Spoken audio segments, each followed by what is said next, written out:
नमस्कार मंडळी. आज आपण सार्थ श्री ज्ञानेश्वरी अध्याय 18 ओवी क्रमांक 201 पासून ते 250 पर्यंत वाचन करणार आहोत. चला तर मग संकीर्तनाने सुरुवात करूया.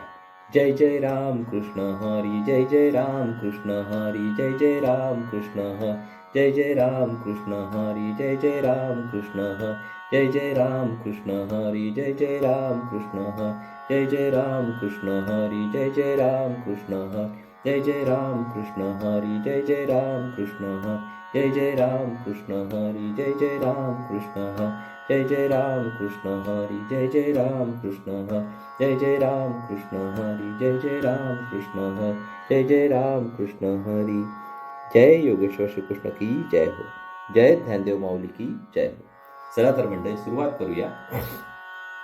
अध्याय 18 ओवी क्रमांक 201. परी हे मी करीतू असे, ऐसा आठवू त्यजी मानसे, तैसेची पाणी दे आशे फळाची ये.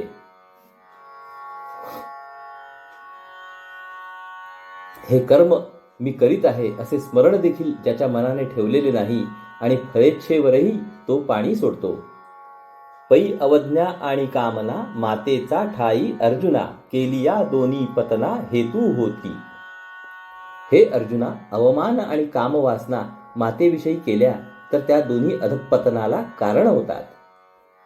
तरी दोन्ही ये त्यजावी, मग माताची ते भजावी, वाचुनी मुखालागी वाळावी गायची सगळी.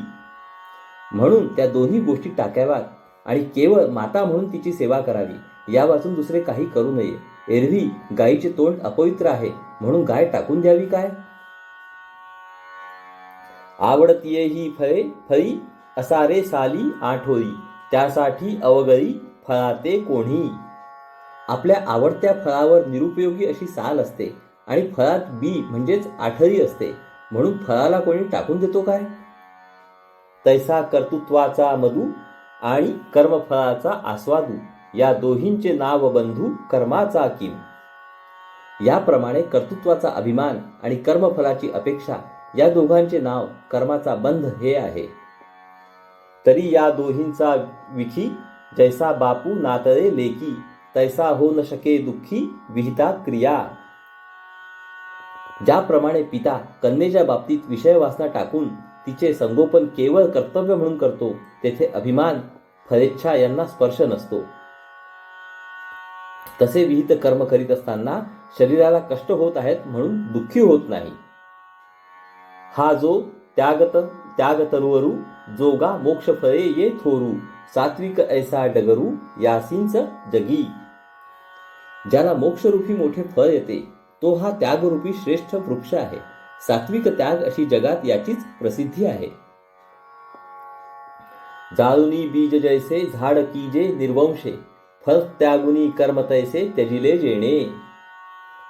जसे बीज जाळून वृक्षाला निर्वंश करावे त्याप्रमाणे फळाचा त्याग करून ज्याने कर्माचा त्याग केला आहे, तया लागत खेवो परिसी, धातूची गंधिकाळीक जैसी, जाती रजतमे तैसी तुटली दोन्ही. परिसाचा स्पर्श होताच लोखंडाचा काळेपणा आणि गंज हे दोन्ही जसे नष्ट होतात, तद्वत सात्विक त्यागाने रज आणि तम दोन्ही नष्ट होतात. मग सत्वे तेणे चोखाळे, उघडती आत्मबोधाचे डोळे, तेथ मृगांबू सांजवेळे होय जैसे. त्या शुद्ध सत्वगुणाने आत्मज्ञानाचे डोळे उघडतात तेव्हा मृगजळाची सायंकाळी जी स्थिती होते म्हणजेच ते अदृश्य होते. तैसा बुद्ध्यादिकांपुढा, असतू विश्वाभासू हा एवढा, तो न देखे कवणीकडा आकाश जैसे. आकाश जसे कोणीकडे कोणालाही पाहत नाही त्याप्रमाणे तो आत्मज्ञानी असतो.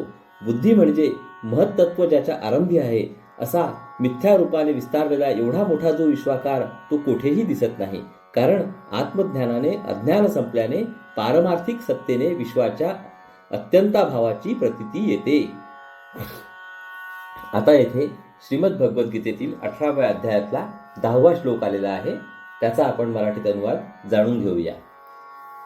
न द्वेष्टी अकुशलम कर्म, कुशले न अनुषज्यते, त्यागी सत्वसमाविष्टाः मेधावी छिन्न संशयाः. याचा अर्थ आहे, बुद्धिमान संशयापासून दूर झालेला आणि सत्वगुण संपन्न असा त्यागी अशुभ कर्मांचा द्वेष करीत नाही आणि शुभ कर्माच्या ठिकाणी आसक्त होत नाही. म्हणून प्राचीनाचे बरे अली कृत्ये कुशला कुशले तिये व्योमा अंगी आभाळे जिराली जैसी. म्हणून प्राक्तन कर्माने होणारी बरी वाईट कर्मे जसे आकाशात ढग वितळून जातात तशीच त्या ज्ञानी पुरुषाच्या संबंधे नष्ट होतात. तैसी तयाची दिठी कर्मे चोखाळली किरीटी म्हणून सुखदुःखी उठी पडे ना तो. आत्मज्ञानाच्या दृष्टीने सर्व कर्मे शुद्ध होऊन जातात. म्हणून शुभ कर्म सुखाने हर्षित होत नाही आणि अशुभ कर्म दुःखाने चिंतातूर होत नाही. तेणे शुभकर्म जाणावे मग ते हर्षे करावे का अशुभा लागी होवावे द्वेषी याना. प्रथम त्याने शुभकर्म जाणावे आणि मग आनंदाने करावे. अशुभ कर्म जाणावे म्हणजे अशुभ कर्म करण्याविषयी तो द्वेषी होईल ना. तरी या विषयींचा काही तया एकूही संदेहो नाही. जैसा स्वप्नांचा का ठाई जागीन नलिया. झोपेतून जागे झालेल्या माणसाला स्वप्नाविषयी जसा भ्रम नसतो त्याप्रमाणे या शुभाशुभ कर्माविषयी त्याच्या अंतःकरणात काही एक संदेह नसतो. दोन्ही कर्माविषयी समबुद्धी झालेली असते. म्हणून कर्म आणि कर्ता या द्वैत भावाची वार्ता नेणे तो पांडुसूता सात्विक त्यागू. म्हणून हे अर्जुना त्या पुरुषाच्या ठिकाणी कर्म आणि कर्ता या द्वैताची वार्ता देखील नसते. अशा पुरुषाकडून जो घडतो तोच सात्विक त्याग होय. ऐसेनी कर्मे पार्था त्यजिली त्यजिती सर्वथा अधिके बांधिती अन्यथा सांडिली तरी.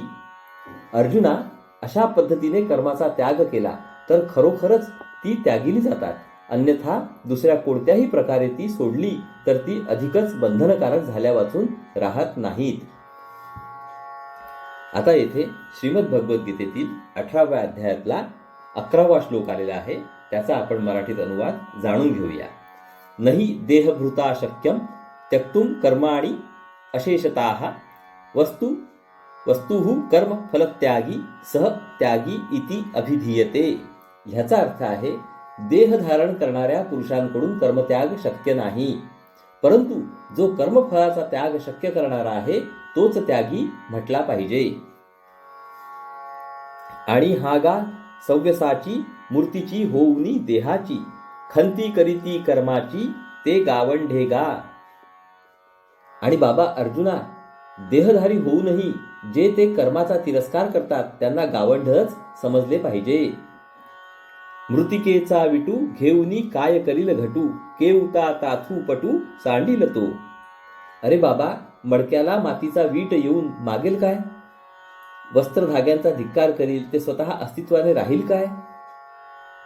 तेवींची वन्नित्व आंगी आणि उबे उबगणे आगी तो दीपू प्रभे लागी द्वेषू करील काई.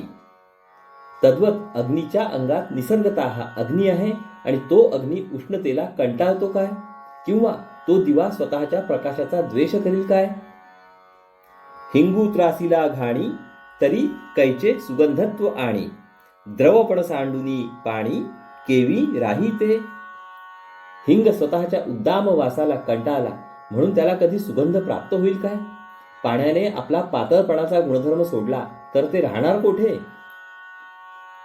तैसा शरीराचेनी आभासे नांदतू जव असे तव कर्मत्यागाचे पिसे काहीसे तरी.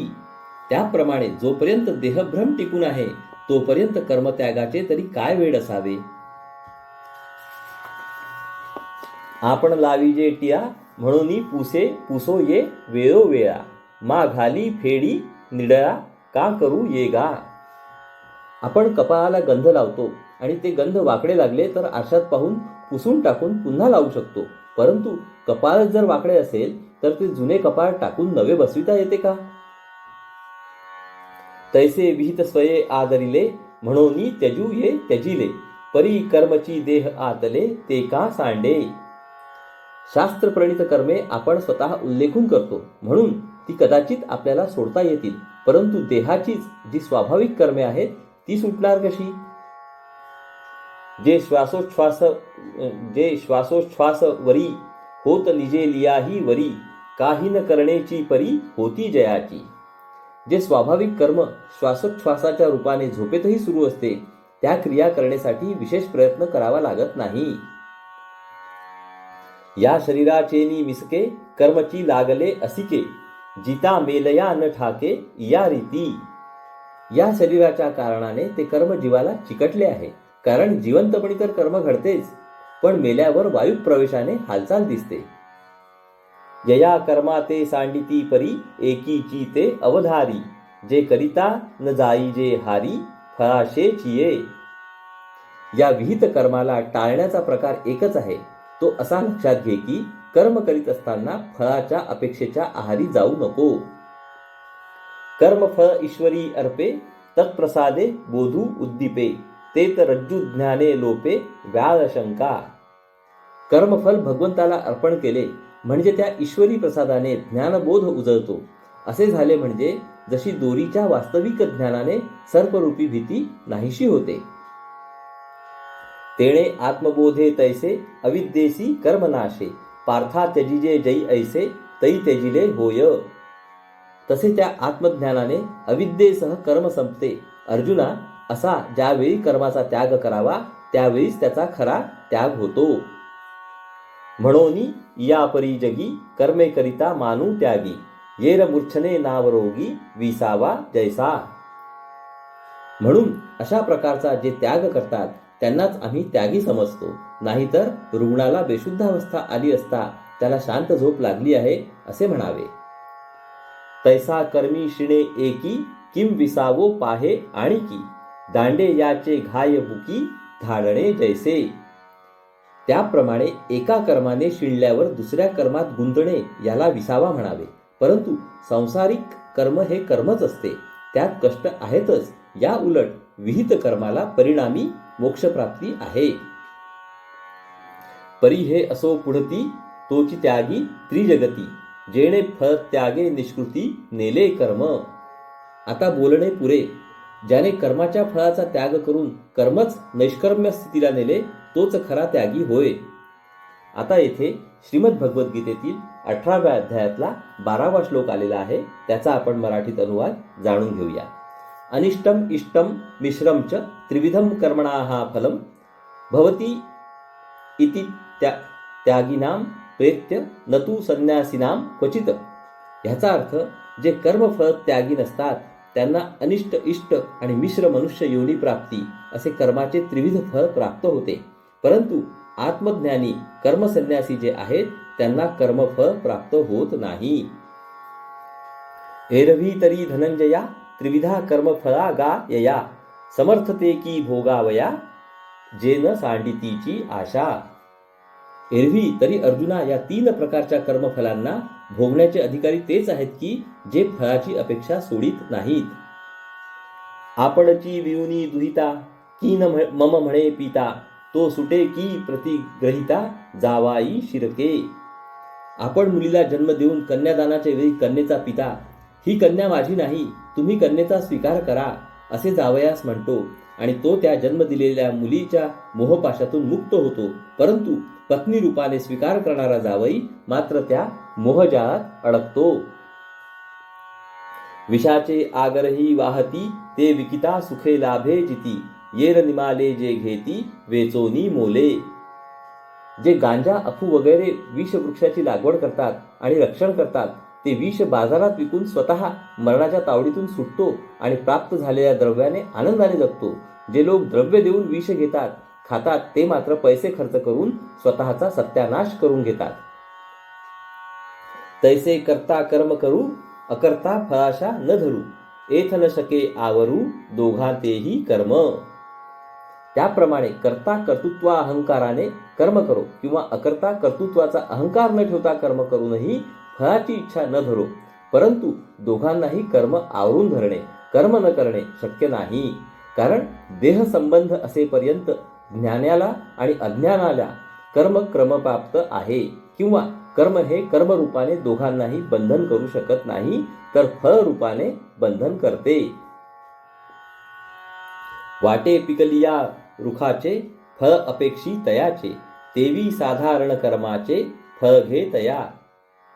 वाटेवरील पिकलेल्या आम्र वृक्षाच्या फळाची जो अपेक्षा करील त्यास ते फळ बंधनकारक होते, त्याप्रमाणे त्या साधारण कर्माच्या फळाची जो अपेक्षा करील त्यास ते बंधनकारक होते. परी करुणी फळ नेघे तो जगाचा कामी न रिघे, जे त्रिविध जग अवघे कर्म फळ हे. पण कर्म आचरूनही जो त्याचे फळ घेत नाही तो या संसाराच्या चक्रात सापडत नाही, कारण हे सर्व त्रिविध जग कर्माचेच फळ आहे. देव मनुष्य स्थावर यया नाव जगडंबर, तरी हे तव त्रिप्रकार कर्मफळ पई. देव माणूस स्थावर यांनाच जग हे नाव आहे आणि हे तर तिन्ही कर्मफलाचेच प्रकार आहेत. तेची गा एक गा अनिष्ट, एक ते केवळ इष्ट आणि एक इष्टानिष्ट त्रिविध ऐसे. त्यापैकी एक अनिष्ट फळ आहे ते केवळ इष्टच आहे आणि एक इष्टानिष्ट असे मिश्र फळ आहे, असे ते फळांचे 3 प्रकार आहेत. परी विषयमंता बुद्धी आंगी सुनी अविधी, प्रवर्तती जे निषिद्धी कुव्यापारी. तथापि विषयासक्त अशा बुद्धीच्या विचारात आणि शरीराच्या आचारात स्वैराचाराने वाईट कर्मास प्रवृत्त होतात. तेथ कृमी कीट लोष्ट ते हे देह लाहती निकृष्ट, तया नाम ते अनिष्ट कर्मफळ. तेव्हा त्यांना कृमी कीटक लोष्ट पाषाण असे निकृष्ट देह प्राप्त होतात, त्याचेच नाव अनिष्ट कर्मफळ होय. का स्वधर्मा मानू देता स्वाधिकारू पुढा सुता, सुकृत किजे पुसता आमना याते. किंवा स्वधर्माला मान देत आपल्या अधिकाराप्रमाणे वेदाचा सल्ला घेऊन जे पुण्यकर्म केले जाते, तै इंद्रादिक देवांची देहे लाही जती सव्यसाची, तया कर्मफळा इष्टाची प्रसिद्धी गा. अरे अर्जुना, तेव्हा इंद्रादी देवांची शरीरे प्राप्त होतात. सव्यसाची पार्था त्या कर्मफळांची इष्ट म्हणून प्रसिद्धी आहे. आणि गोड आंबट मिळे तेथ रसांतर फरसाळे, उठी दोही वेगळे दोही जिणते. गोड आणि आंबट या रसांचे मिश्रण होऊन दोघांपेक्षा वेगळा परंतु वरचढ स्वादिष्ट तिसरा रस तयार होतो. रेचकुची योगवशे होय स्तंभावया दोषे, तेवी सत्यासत्य समरसे असत्य जिणिजे. अथवा योग साधनाने रेचक कुंभक करण्याच्या उपयोगी येतो, त्याचप्रमाणे सत्य आणि असत्य यांची एक जात सरभेसळ झाली म्हणजे सत्य असत्य या दोहोंकडून भिन्न असे काही एक विचित्र उत्पन्न होते. म्हणून समभागे शुभाशुभे मिळवणी अनुष्ठानाचे उभे, तेणे मनुष्यत्व लाभे ते मिश्र फळ. यासाठीच पाप पुण्य समप्रमाणात मिसळून कर्माची उभारणी होते, तेव्हा त्या कारणाने मनुष्यजन्म प्राप्त होतो, म्हणून ते मिश्र फळ होय. ऐसे त्रिविध यया भागी कर्मफळ मांडलेसे जगी, हे न सांडी तयासी भोगी जे सुदले आशा. याप्रमाणे विश्वात 3 प्रकारच्या विभागात कर्माचे फळ मांडलेले आहे आणि ज्यांना इच्छेने भोगात घातले आहे त्यांना ते कर्म सुखदुःखाचे भोग दिल्याशिवाय सोडित नाही, त्यांना ते भोगलेच पाहिजे. एथ जिव्हेचा हातू फाटे तव जेविता वाटे गोमटे, परिपरिणामी शेवटे अवश्य मरण. जिभेवरची त्वचा फाटेपर्यंत प्रमाणापेक्षा अधिक भोजन गोड वाटते, नंतर अजीर्ण होऊन मरण येते. संवचोर मैत्री चांग जवन पविजे ते दांग, सामान्या भली आंग न शिवे तव. संभावित चोराची मैत्री पायी प्रवास करताना तोपर्यंतच चांगली असते की जोपर्यंत जंगल लागले नाही. अरण्य लागताच तो चोर सर्वस्वी लुटून पळून जातो. जोपर्यंत वेश्येच्या शरीराला स्पर्श झालेला नाही तोपर्यंत वेश्या चांगली सुंदर दिसते. हरि ओम तत्सत, हरि ओम तत्सत, हरि ओम तत्सत.